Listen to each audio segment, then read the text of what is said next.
नमस्ते, बहुत स्वागत। भारत एक्सप्रेस देख रहे हैं आप। मैं हूं आपके साथ रोहित पोखरिया, लेकर हाजिर हूं विश्व विशेष। अमेरिकन प्रेसिडेंट डोनाल्ड ट्रंप ने ईरान को चेतावनी देते हुए कहा कि अगर पीस डील नहीं होती तो ईरान को गंभीर नतीजे भुगतने होंगे।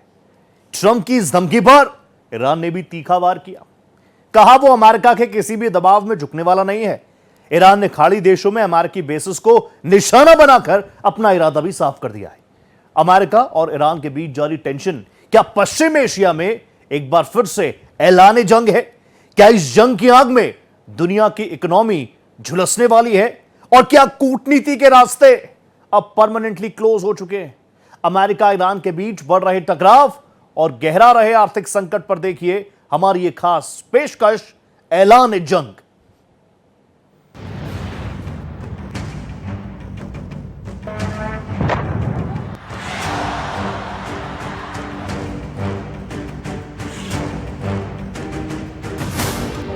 ऐलान जंग। पश्चिम एशिया में जंग की आग थमने का नाम नहीं ले रही। हर नई सैन्य कार्रवाई के साथ हालात और विस्फोटक होते जा रहे हैं और अब पूरा इलाका बड़े टकराव की दहलीज पर खड़ा नजर आ रहा है। अमेरिकी राष्ट्रपति डोनाल्ड ट्रंप ने ईरान को अब तक की सबसे कड़ी चेतावनी दी है। क्या ट्रंप की चेतावनी ईरान के खिलाफ जंग का ऐलान है या फिर दबाव बनाने की रणनीति? क्या पश्चिम एशिया में तबाही का नया चैप्टर फिर से शुरू होने वाला है? क्या डील नहीं होने पर ईरान के पुल और पावर प्लांट सचमुच निशाने पर होंगे? क्या डोनाल्ड ट्रंप की खुली धमकी पश्चिम एशिया को एक और भीषण जंग की तरफ धकेल रही है? एयर अटैक्स अलोन से आप हॉर्मुज खुलवा नहीं सकते। अब वो स्पेसिफिक इनके कमांड एंड कंट्रोल टारगेट्स पे हिट कर रहे हैं, जिसके चलते रूस ने अपना जो TU-124 है, कम्युनिकेशंस का, इलेक्ट्रॉनिक वॉरफेयर का जो जहाज है वो भेजा है। क्योंकि आप जो है आप पूरा ड्रामा करके कि हम तो पीस स्टॉक कर रहे हैं, हम ये कर रहे हैं ताकि ऑयल की कीमतें किसी तरह नीचे हो जाएं, स्टॉक मार्केट्स में जो ब्लड बाथ हो रहा है वो खत्म हो जाए, और फिर आप उसको तोड़ दें और फिर करें अपनी मनमानी कि हम तो लड़ाई जीतेंगे, हम तो ये करेंगे। अरे साहब, without putting boots on the ground आप ईरान से लड़ाई जीत नहीं सकते, सीधी बात। अमेरिका और ईरान के बीच टकराव का खामियाजा दुनिया भर के देशों को भुगतना पड़ रहा है। अगर जंग की आग भड़कती है तो इसकी बड़ी कीमत पूरी दुनिया को चुकानी पड़ेगी। डील नहीं हुई तो तबाही। अमेरिका और ईरान के बीच सीज फायर टूट चुका है। दोनों देश एक दूसरे पर जबरदस्त हमले कर रहे हैं और सैन्य टकराव अब बेहद खतरनाक मोड़ पर पहुंच गया है। अमेरिकी राष्ट्रपति डोनाल्ड ट्रंप ने ईरान को सीधी चेतावनी देते हुए कहा है कि अगर कोई समझौता नहीं हुआ तो अगले सप्ताह से अमेरिकी हमलों का दायरा बढ़ाकर ईरान के बिजली घरों, पुलों और अहम इंफ्रास्ट्रक्चर को निशाना बनाया जाएगा। ट्रंप की इस धमकी ने पश्चिम एशिया में पहले से सुलग रही जंग की आग को और भड़का दिया है। ट्रंप का ये आक्रामक बयान उस वक्त आया है जब अमेरिकी सेना ने लगातार चौथे दिन ईरान के खिलाफ हवाई हमलों की कार्रवाई जारी रखी है। इसके साथ ही अमेरिका ने ईरान के अहम बंदरगाहों की नौसैनिक नाकाबंदी फिर से लागू कर दी है। अगर रणनीतिक ठिकानों, बिजली संयंत्रों और पुलों पर हमले होते हैं तो इसका असर केवल सैन्य मोर्चे तक सीमित नहीं रहेगा। बिजली आपूर्ति, परिवहन व्यवस्था, अस्पताल, कम्युनिकेशन नेटवर्क और आम नागरिकों की रोजमर्रा की जिंदगी बुरी तरह प्रभावित हो सकती है। इससे मानवीय संकट और गहरा हो सकता है। भारत जो है, अगर खाड़ी के देशों और ईरान के बीच में कभी भी डायरेक्ट टकराव होता है तो उसका बुरा असर हम पर पड़ेगा, क्योंकि दोनों हमारे मित्र हैं। लेकिन मेरा ख्याल है कि हम जो दोस्ती कर रहे हैं और जो हम अपने संबंध बढ़ा रहे हैं, वो खाड़ी के देश इस समय जो है वो भारत को किसी प्रकार का नुकसान नहीं पहुंचा रहे। जबकि ईरान ने जो किया है और मुझको बंद करके, जो उसके चाचा की अमानत नहीं है, बहुत से देशों को इंक्लूडिंग भारत नुकसान हो रहा है।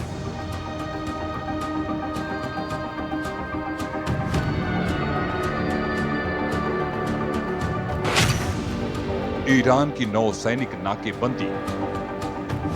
अमेरिका और ईरान के बीच जारी टकराव के बीच ट्रंप का रुख लगातार सख्त होता जा रहा है। पिछले दिनों ट्रंप ने ईरान के खिलाफ फिर से नाकेबंदी की घोषणा करते हुए होर्मुज स्ट्रेट से गुजरने वाले जहाजों पर 20% शुल्क लगाने का ऐलान किया था। लेकिन 24 घंटे के भीतर ही ट्रंप ने यू टर्न ले लिया और इस प्रस्तावित शुल्क को वापस लेने का फैसला कर लिया। अब ट्रंप की नई चेतावनी ने तनाव को और बढ़ा दिया है। उनका कहना है कि अगर ईरान के साथ कोई समझौता नहीं हुआ तो अगले चरण में अमेरिकी हमलों का निशाना ईरान के पावर प्लांट, पुल और अहम रणनीतिक ठिकाने होंगे। अमेरिका ने सिर्फ चेतावनी ही नहीं दी बल्कि कार्रवाई भी तेज कर दी है। अमेरिकी सेंट्रल कमांड के मुताबिक ईरान के खिलाफ घोषित नाकेबंदी अब लागू कर दी गई है। इसके साथ ही पश्चिम एशिया में अमेरिकी सेना ने एक बार फिर से अपने सैन्य अभियान तेज कर दिए हैं। अमेरिकी सेंट्रल कमांड के मुताबिक पूरे क्षेत्र में अमेरिकी नौसेना के 20 से ज्यादा युद्धपोत और सैकड़ों लड़ाकू विमान तैनात कर दिए गए हैं। साहब, अगर आप इस तरह से धोखाधड़ी करते रहेंगे तो फाइनल पीस टॉक का आना तो इम्पॉसिबल हो जाएगा। कैसे ट्रस्ट करेगा कोई मुल्क आपके ऊपर? बड़े धड़ल्ले से आपने साइन किया MOU। कोई इजराइल कोई हमला बंद नहीं करेगा लेबनान के ऊपर। बेरूट पे बॉम्बिंग जारी रहेगी, जो करना है कर लो। पहला पैरा से ही आपने शुरुआत आगाज जो किया MOU का, आपने बोला कि जाए चूल्हे, मैं नहीं मानता। और आपने मजबूर किया ईरान को कि वो फिर बोले ठीक है साहब, अगर ऐसा है तो गल्फ ऑफ हॉर्मुज बंद है, और उसने बंद कर दी है। और आप कुछ नहीं कर सकते खोलने के लिए। You can't change the geography of the gulf. साफ है कि अमेरिका जब किसी भी संभावित सैन्य कार्रवाई के लिए पूरी तरह से तैयार है, इससे पश्चिम एशिया में टेंशन और भी खतरनाक लेवल पर पहुंच गया है। फिर से नाकेबंदी शुरू करने से पहले अमेरिका ने ईरान पर एक और दौर के हमले किए। इन हमलों में ईरान के कोस्टल डिफेंस सिस्टम, मिसाइल और ड्रोन साइट्स और समुद्री क्षमताओं को निशाना बनाया गया है। अमेरिकी चेतावनी पर भड़का ईरान। अमेरिका की धमकी और नाकेबंदी के बावजूद ईरान पीछे हटने को तैयार नहीं है। अमेरिका के आक्रामक रुख पर ईरान ने भी तीखा पलटवार किया है। ईरान के डिप्टी विदेश मंत्री काजिम गरीबाबादी ने अमेरिका पर गंभीर आरोप लगाते हुए कहा कि वाशिंगटन ने इस्लामाबाद समझौते को तोड़ दिया है और अब वो तनाव कम करने के बजाय पूरे क्षेत्र को युद्ध की आग में झोंकने की कोशिश कर रहा है।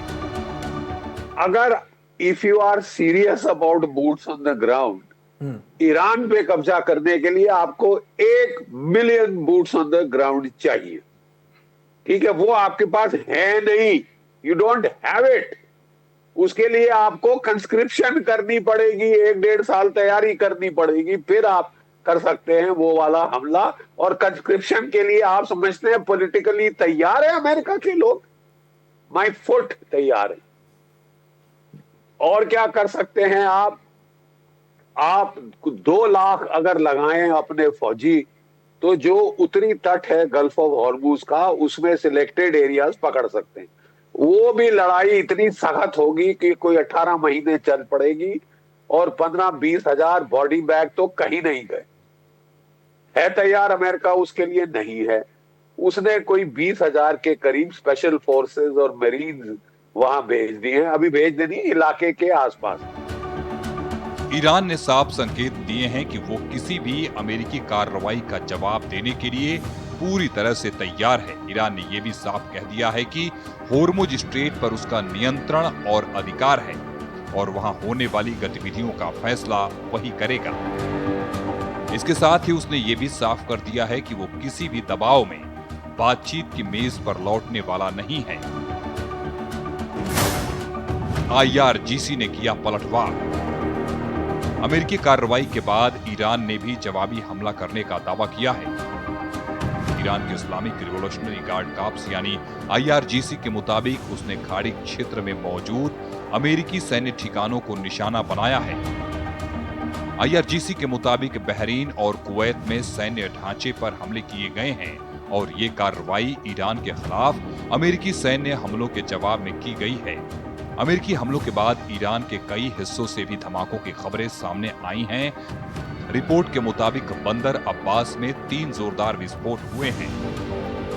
आप आइलैंड पकड़ लोगे तो वो जो आइलैंड है आपका खर्ग आइलैंड की बार बार डोनाल्ड ट्रंप साहब दुहाई दे रहे हैं, वो 15 किलोमीटर दूर है ईरान के तट से। वहां से अपनी तोपें चलाकर भी वो उस आइलैंड को परखच्चे उड़ा सकते हैं। जो भी ट्रूप्स आप उस आइलैंड पे डालेंगे उनका वापस आना, निकल के बच के आना इम्पॉसिबल हो जाएगा। अगर आप फालतू अपने ट्रूप्स मराने की आपको बड़ी तिलमिलाहट हो रही है कि मैंने मराए नहीं, ज्यादा अमेरिकन बॉडी बैग कोई खास आए नहीं। और डोनाल्ड ट्रंप तो यहां तक बोल रहे थे कि आपने 19 साल दिए और प्रेसिडेंट्स को लड़ने के लिए, मेरे को 4 महीने नहीं दे रहे। आप इलेक्शन किस स्लोगन पे जीत के आए थे? No forever wars, no never ending war, मैं सब बंद कर दूंगा। आते ही तुमने शुरू किया है और ऐसी लड़ाई बढ़ेगी। 4 महीने हो गए, कहीं अंत नहीं दिख रहा और डायरेक्टली अमेरिका इन्वॉल्व है। अब ग्राउंड ट्रूप्स अमेरिकन पब्लिक नहीं चाहेगी।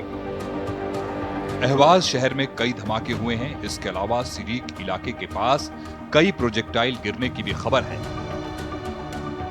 लगातार हो रहे हमलों और जवाबी कार्रवाई ने पूरे पश्चिम एशिया को विस्फोटक बना दिया है और हर गुजरते घंटे के साथ हालात बेहद ही खतरनाक होते जा रहे हैं।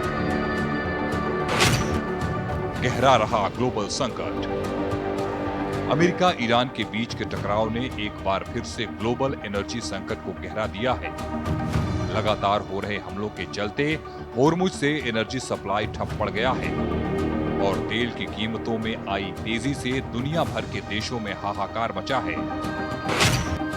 ब्रेंट क्रूड ऑयल की कीमत $85 प्रति बैरल के पार पहुंच गया है, जिससे ग्लोबल लेवल पर ऊर्जा संकट और महंगाई का खतरा मंडरा रहा है। अगर ऐसे टाइम पे 22% दुनिया का तेल आप ऑफ द मार्केट कर दें कि ईरान, गल्फ ऑयल वगैरह सब खलास, तो आपकी ऑयल की कीमत प्रति बैरल 150 से $200 प्रति बैरल चले जाएगी और उससे पूरी दुनिया की इकोनॉमी फूक जाएगी।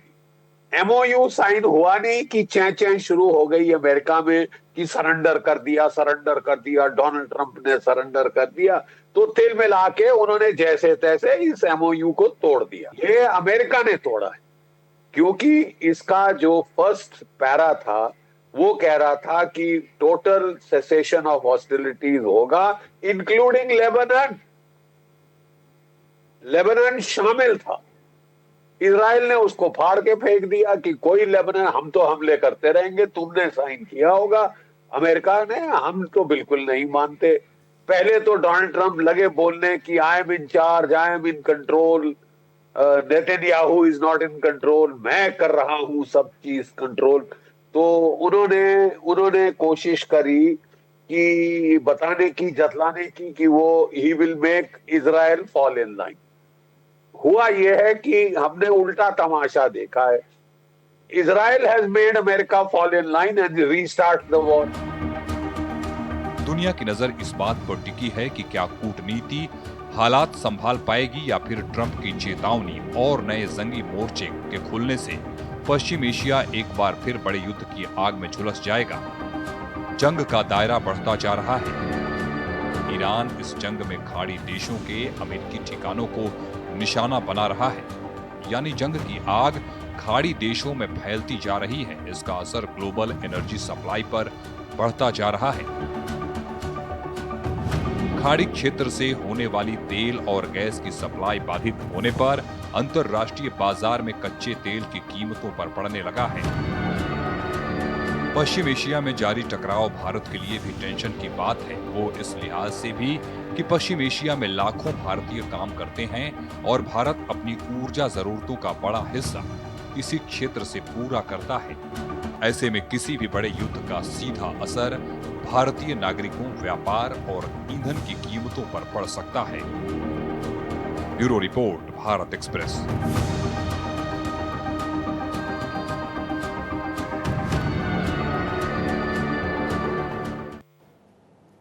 विश्व विशेष में अब मैं आपको दिखाऊंगा कि किस तरह से एक बार फिर नेपाल में सत्ता पलट की सुगबुगाहट तेज हो गई है।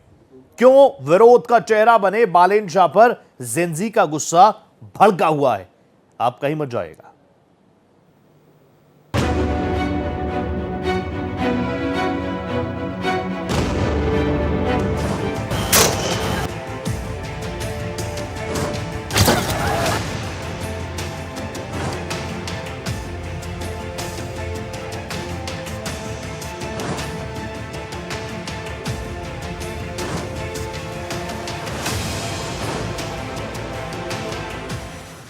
फिर सुलग रहा नेपाल।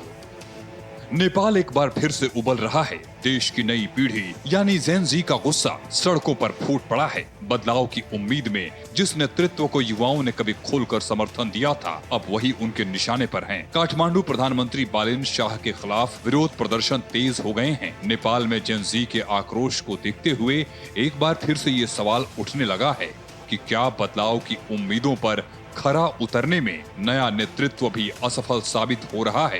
क्या ये फिर से नेपाल में सत्ता परिवर्तन की आहट है? सड़कों पर उतरा जेन-जी आंदोलन ने नेपाल की राजनीति की दिशा बदल दी थी और बालेन शाह को नई राजनीति का सबसे बड़ा चेहरा बनाया था। अब वही युवा आक्रोश उनके सामने सबसे बड़ी चुनौती बनकर खड़ा है। बदलाव की उम्मीद में जिस नेतृत्व को युवाओं ने सिर आंखों पर बैठाया था, आज वही नेतृत्व उनके निशाने पर है। विवाद की शुरुआत पाथाओ ड्राइवर गणेश नेपाली की मौत से हुई। पाथाओ नेपाल का एक फेमस राइड हेलिंग प्लेटफॉर्म है जो भारत में ओला और उबर की तरह कार और बाइक बुकिंग की सुविधा देता है। आरोप है कि काठमांडू के त्रिपुरेश्वर स्थित पासपोर्ट विभाग के बाहर खड़ी गणेश नेपाली की मोटरसाइकिल पर कथित पार्किंग नियम उल्लंघन के चलते पुलिस ने व्हील लॉक लगा दिया। इसके बाद करीब 1000 नेपाली रुपए के चालान को लेकर उनकी पुलिस कर्मियों के साथ काफी देर तक बहस और विवाद हुआ। गणेश नेपाली ने कथित तौर पर अपनी मोटरसाइकिल से पेट्रोल निकाला, खुद पर डाला और आग लगा ली। इस घटना के बाद हालात तेजी से बिगड़े और गणेश नेपाली की मौत ने पूरे मामले को तूल दे दिया। अब इस घटना को लेकर युवाओं में भारी आक्रोश है और इंसाफ की मांग को लेकर विरोध प्रदर्शन लगातार तेज हो रहे हैं। पिछले 3 दिनों में 3 युवाओं ने अपने ऊपर पेट्रोल छिड़ककर आत्मदाह की कोशिश की। इनमें से 2 की इलाज के दौरान मौत भी हो गई। 2023 में जब प्रेम आचार्य ने आत्मदाह किया था, उस दौरान काठमांडू के मेयर रहे बालेन शाह ने इस तत्कालीन सरकार की सबसे बड़ी नाकामी बताया था। अब मौजूदा घटनाओं पर उनकी चुप्पी विपक्ष और प्रदर्शनकारियों के निशाने पर है। राजनीतिक दलों और सामाजिक संगठनों का मानना है कि अगर सरकार ने जल्द प्रभावी कदम नहीं उठाए तो विरोध और तेज हो सकता है। लगातार बढ़ते विरोध प्रदर्शनों और हालिया दुखद घटनाओं के बाद नेपाल में राजनीतिक और सामाजिक माहौल में जबरदस्त टेंशन है। सरकार और प्रदर्शनकारियों के बीच जल्द संवाद नहीं हुआ तो स्थिति और गंभीर हो सकती है। नेपाल में जबरदस्त बवाल। काठमांडू में युवाओं का विरोध प्रदर्शन लगातार तेज होता जा रहा है। प्रदर्शनकारी बेरोजगारी, महंगाई और आर्थिक चुनौतियों को लेकर सरकार के खिलाफ सड़कों पर उतर आए हैं। इस बीच प्रमुख विपक्षी दल नेपाली कांग्रेस ने सरकार पर युवाओं में उम्मीद और विश्वास कायम रखने में विफल रहने का आरोप लगाया है। पार्टी का कहना है कि सरकार रोजगार और आर्थिक सुधार के मोर्चे पर अपेक्षित नतीजे देने में असफल रही है। जेन-जी नेपाल संगठन ने बालेन शाह की कार्यशैली पर भी सवाल उठाए हैं। संगठन का आरोप है कि शहर के प्रशासन में जन भागीदारी की अनदेखी की जा रही है और युवाओं से जुड़े मुद्दों को प्राथमिकता नहीं दी जा रही है। प्रदर्शनकारियों का कहना है कि बजट और नीतियों में रोजगार सृजन, आय बढ़ाने और युवाओं के भविष्य को लेकर कोई प्रभावी कदम नहीं उठाए गए हैं। यही वजह है कि युवाओं का असंतोष अब सड़कों पर खुलकर दिखाई दे रहा है। नेपाल में युवाओं की राजनीति अब केवल चुनाव तक सीमित नहीं है। ये पीढ़ी सोशल मीडिया के जरिए तेजी से संगठित हो रही है और सत्ता से लगातार जवाबदेही की उम्मीद रखती है। यही तो एक तरफ अमेरिका और ईरान के बीच बढ़ता टकराव दुनिया को बड़ी टेंशन दे रहा है, तो वहीं दूसरी तरफ नेपाल भी उथल पुथल के दौर से गुजर रहा है। नेपाल की सड़कों पर युवाओं का गुस्सा है, जेनजी का सत्ता से सीधा सवाल है और हालात लगातार बिगड़ते जा रहे हैं। दुनिया के अलग अलग हिस्सों में मची उथल पुथल से हालात बिगड़ रहे हैं। ईरान अमेरिका के बीच टेंशन के खत्म होने का कोई आसार फिलहाल नजर नहीं आते, तो नेपाल में भी युवा खामोश बैठने को राजी नहीं है। विश्व विशेष के आज के इस एक्सक्लूसिव एडिशन में इतना ही। दीजिए इजाजत, नमस्कार।